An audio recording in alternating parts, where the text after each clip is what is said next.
খালি দুঃখটা কোথায় জানেন?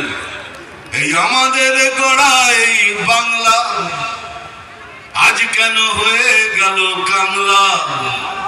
যদি প্রশ্ন করে বীর নেতাজি, কি তার জবাব দেব আমরা? ওই আমাদের গড়া এই বাংলা আজ কেন হয়ে গেল কাংলা। যদি প্রশ্ন করে বীর নেতাজি, কি তার জবাব দেব আমরা?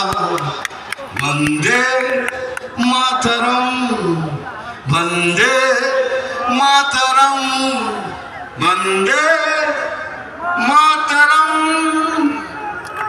ভালো থাকবেন। জোরে আমার সাথে একসাথে বলুন, জয় শ্রীরাম। জয় শ্রীরাম। কম কম মনে হচ্ছে এখান থেকে, জোরে।